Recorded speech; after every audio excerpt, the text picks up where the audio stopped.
Hello everyone, आज है 17 अगस्त और आज इस वीडियो में हम बात करने जा रहे हैं इंडियन रेलवे फाइनेंस कॉरपोरेशन के बारे में। आज भैया 8% की बड़ी गिरावट हमें यहाँ पर देखने को मिली, क्योंकि जो खबर अभी चल रही है वो ये है कि गवर्नमेंट जो है वो यहाँ पर अपना स्टेक जो है वो सेल कर सकता है। अगेन गवर्नमेंट की अनाउंसमेंट नहीं है, लेकिन ये उड़ती उड़ती खबरें हैं और जिसके चलते अगर हम देखें तो आज बहुत बड़ा करेक्शन देखने को मिला। और देखा जाए तो पिछले कुछ टाइम पे ना इसने काफ़ी बड़ी तेज़ी दिखाई थी, तो थोड़ा बहुत प्रॉफिट टेकिंग एक्सपेक्टेड था। बातचीत करेंगे कि भैया अब जब इतनी गिरावट आ रही है तो क्योंकि मौके भी बनेंगे बाइंग के, यहाँ पर तो कहाँ बन रहे हैं। देखिए, वीडियो को शुरू करो उससे पहले अगर आपने अभी तक चैनल को सब्सक्राइब नहीं किया है तो प्लीज़ अभी इसे सब्सक्राइब कर लीजिए, क्योंकि आगे भी बहुत सारे वीडियोस जो आपको काफ़ी ज़्यादा हेल्प करेंगे। तो देखा जाए तो 47 रुपीज़ का शेयर है, 7.5% की गिरावट है, 8% तक गिर गया था, काफ़ी बड़ी गिरावट थी। यहाँ पर पिछले एक महीने में देखो तो अभी भी 45% की तेज़ी है। देखिए, 32 रुपये का शेयर था, 50 रुपये से भी ऊपर गया। और अगर आप चैनल को रेगुलर फॉलो करते हो तो जब भी आपको 30, 32, 35 पे मिल रहा था, कई सारे मेरे वीडियोस थे कि भैया खरीद के भूल जाओ।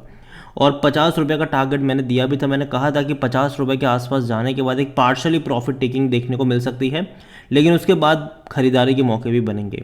तो यहाँ पर आप देख सकते हैं कि बड़ी रफ्तार आई, कुछ टाइम के लिए 50 रुपये के आसपास इसने वक्त बिताया और अब यहाँ पर गिरावट आई, क्योंकि खबर आई थी कि गवर्नमेंट जो है वो अपना स्टेक जो है उसको मतलब सेल कर सकती है यहाँ पर, जिसके चलते एक सेलिंग प्रेशर यहाँ पर माउंट होता नज़र आया।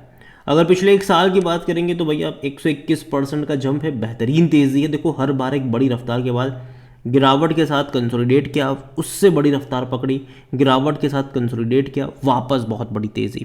तो गिरावट आई है, शायद थोड़ी बहुत और गिरावट यहाँ पर गहराए, लेकिन लॉन्ग टर्म का जो इसका आउटलुक है वो अभी भी पॉजिटिव ही रहेगा, क्योंकि गवर्नमेंट जो है वो बहुत ज़्यादा पैसा स्पेंड करेगी रेलवे सेक्टर में फ्यूचर में, और जिसके चलते रेलवे के जो शेयर्स है उनका जो आउटलुक है वो अभी भी पॉजिटिव है।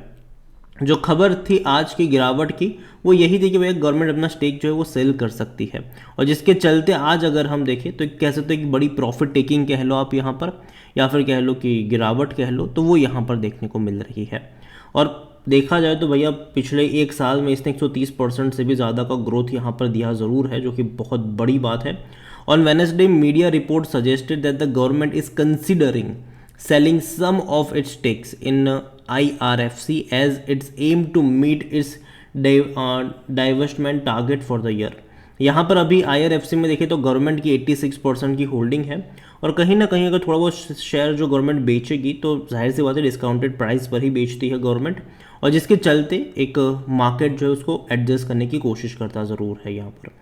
The stake sale would take place soon, ये राउटर्स की रिपोर्ट थी, quoting a government officials. While the government is yet to decide the exact, अभी कितना स्टेक सेल करेंगे ये तो अभी तक गवर्नमेंट ने डिसाइड नहीं किया है, लेकिन 11% तक का हो सकता है, वो भी अलग अलग ट्रांजेक्शन में हो सकता है, एक साथ नहीं, अलग अलग ट्रांजेक्शन में हो सकता है। और यहाँ पर आप देखोगे कि so far in 2024 it has raise 5,600 crore, again जो गवर्नमेंट का टारगेट है भैया 51,000 करोड़ रुपए रेज करने का, उनमें से गवर्नमेंट ने अभी तक 5,600 करोड़ रुपए रेज करे हैं। अभी हाल फिलहाल में रेल विकास निगम में OFS लेकर आए थे गवर्नमेंट, जिसके चलते उन्होंने कुछ शेयर्स बेचे ज़रूर हैं, और आगे भी जो है वो गवर्नमेंट और अपने शेयर जो फर्दर शेयर्स है वो शायद कुछ कुछ कंपनी में बेचती हुई नज़र आ सकती है। IRFC के बारे में अगर हम बात करने जाए तो IRFC का जो मार्केट कैप है वो 66,000 करोड़ से भी ज़्यादा हो चुका है, काफ़ी अच्छी तेज़ी दिखा रहा है शेयर। पी रेशो इसका 10.67 का है, जो कि अभी भी एवरेज इंडस्ट्री पी से कम है, मतलब सस्ते वैल्यूएशन के ऊपर अभी भी ट्रेड कर रहा है, ऐसा आप कह सकते हो। इनके डिविडेंड की अगर हम बात करने जाए तो ठीक ठाक था, इस साल अभी भी पे नहीं किया है, पिछले साल 2 बार पे कर चुका है ये, इस साल अभी भी अनाउंस नहीं किया है। उम्मीद करते हैं कि शायद सितंबर तक अनाउंस कर दे, लेकिन डिविडेंड पे करेगा ये श्योर है। और जहाँ तक इनके नंबर्स देखे तो भैया अच्छे आए हैं, जून क्वार्टर में भी 6,680 करोड़ के आसपास के इनके रेवेन्यू थे, जो कि अब तक के सबसे हाईएस्ट क्वार्टरली रेवेन्यू है।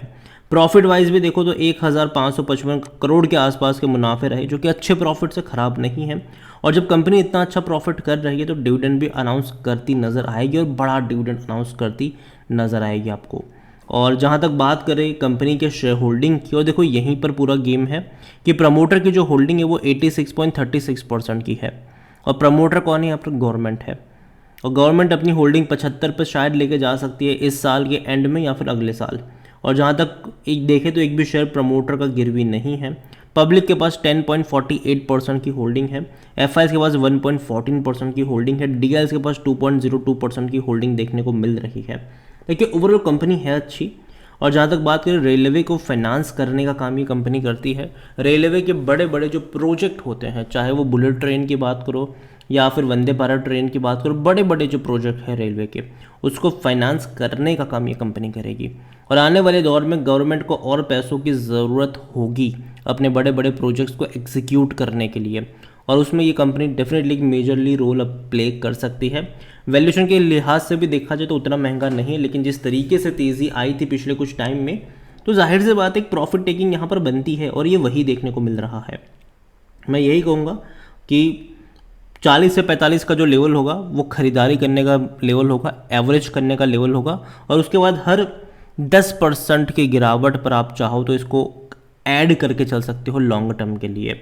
आज जो गिरावट आई है, सॉरी, उससे अगेन कहूँगा कि पैनिक करने की ज़रूरत नहीं है। ऑलरेडी काफ़ी बड़ी तेज़ी यहाँ पर बनी थी, और खबर जो आई गवर्नमेंट के स्टेक सेल करने को लेकर, उसने थोड़ा बहुत ट्रिगर यहाँ पर किया, और ऑलरेडी अच्छी तेज़ी आ चुकी थी, तो लोग अपना जो प्रॉफिट है उसको प्रोटेक्ट डेफिनेटली करेंगे, और ये वही होता हुआ नज़र भी है। और ये मैंने पहले भी कहा था कि अगर आप चाहो तो 50 रुपये के आसपास पार्शली प्रॉफिट बुक कर सकते हो अगर आप शॉर्ट टर्म के निवेशक हो तो, लेकिन अगर आप लॉन्ग टर्म के निवेशक हो तो बने रह सकते हो। लॉन्ग टर्म का जो इसका आउटलुक है वो अभी भी पॉजिटिव है, और हर 10% की गिरावट पर एवरेज करने के जो मौके हैं वो आपको यहाँ पर ढूंढने चाहिए। बाय ऑन डिप्स की जो स्ट्रैटेजी है वो यहाँ पर अप्लाई करी जा सकती है।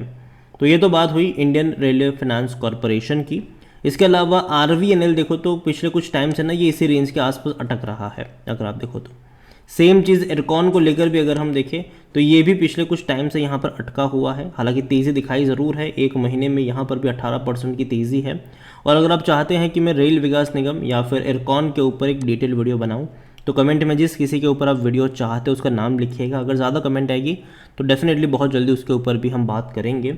इसके अलावा एनालिसिस के लिए जिस पोर्टल का मैं इस्तेमाल कर रहा हूँ, ट्रेड ब्रेन्स, अगर आप भी इसको यूज़ करना चाहते हैं तो लिंक मैं आपको डिस्क्रिप्शन में दे दूंगा। और अगर आप मेरा कूपन कोड HSA20 का इस्तेमाल करोगे तो आपको 20% का डिस्काउंट भी मिल जाएगा। कई सारे बेहतरीन फीचर्स हैं, जिनमें से एक है कि जो बड़े बड़े इन्वेस्टर्स हैं उनके पोर्टफोलियो को आप ट्रैक कर सकते हो कि क्या खरीदा है पिछले क्वार्टर में और इस क्वार्टर में खरीदा है कि बेचा है, वो पूरा आप इनका क्वार्टर ऑन क्वार्टर अपडेट के साथ पूरा पोर्टफोलियो चेक कर सकते हो। कई बार इनके पोर्टफोलियो में आपको पेनी स्टॉक्स भी मिलेंगे और ऐसे शेयर्स मिलेंगे जिसका नाम तक आपने सुना नहीं होगा। तो देर किस बात की है, लिंक डिस्क्रिप्शन में है, कूपन कोड का फायदा उठाइएगा ज़रूर। वीडियो को यहीं पे एंड करूंगा, पसंद आया हो तो लाइक करें, शेयर करें, चैनल पर अगर पहली बार है तो प्लीज़ सब्सक्राइब करें। और इंडियन रेलवे फाइनेंस कॉरपोरेशन के बारे में आप क्या सोचते हैं वो भी आप मुझे कमेंट में लिख के बता सकते हैं। इसके अलावा रेलवे सेक्टर की कौन सी कंपनी आपको पसंद है या फिर आप निवेश करके बैठे हुए हो, उसके बारे में भी आप मुझे कमेंट में लिख के ज़रूर बताइएगा। Thank you.